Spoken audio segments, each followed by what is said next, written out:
Technology. Who here has more than one phone?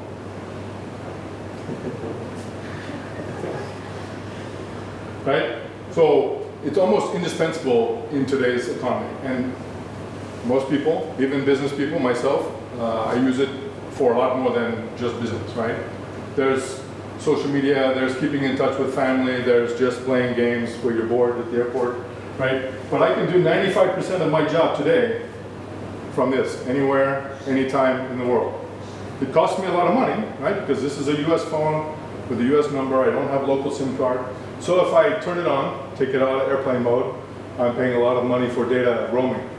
But for me, the cost of not being able to do that is more expensive than the price of paying it. I'm not happy about it when I get the bill, but it's better than, you know, sending faxes back to the office, right? So it's a beautiful thing, but you can become a slave to it, right? So how many times do you go out to dinner with family and everybody is doing this at the table?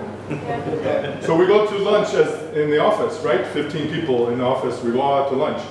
Nobody is talking, but they're texting to the person right here and laughing about it, right? So we try to experiment, and you say everybody put it in the middle of the table, face down. The first person to pick up the phone pays for lunch for everybody. Imagine, nobody touches the phone. Nobody wants to pay the bill, right? But it's important, you know, in business, you can't really survive without technology like this. Whatever it is, desktop, there's applications to allow one person today to do the job of 10. You know, when I started the company in 2000, you know, there was no such thing as iPhone, Android, mobile smartphones, right? You know, I still have my original Nokia phone. The tiny little black and white screen. Took a long time to text, right? Because you had to cycle through each letter, right? Till now, right? You can do audio to text transcription while I'm driving. Not supposed to, but you can. But that allows, you know, from a business standpoint, right? You have to kind of temper or measure what is appropriate amount of technology versus zero technology. Because if you're only focused on technology, this week you have one version, next week you have a new version or something else, right? So you can be chasing technology solutions every day and never achieve the goal. And in the meantime, you spent a lot of money, and more importantly, you've taken your focus off of why you are in business. You're not in business to buy technology and to use technology. You're in business to deliver products or services to your customers or to grow your business, right? Unless your business is to test software, then you know you should be careful about the technology that you use. It's cheaper, it's faster, it's on demand. But the problem with this is, right, and we've seen this with Twitter, especially with things like the Arab Spring or news around the world, instantaneous, right? You get alerts, the phone is constantly buzzing about something, particularly if you're very active on Twitter.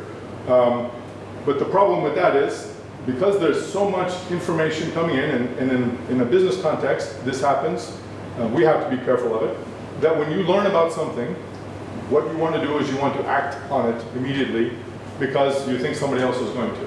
You know, so BBC, CNN, Fox News, Al Jazeera, they're all trying to get the information first and be the first one to tell you about it, right? But what happens if they get it wrong? The consequences for publishing something that's incorrect or false or a lie, maybe not intentionally, but still a lie, has global consequences in real time, like within minutes. Not days or weeks, but in minutes.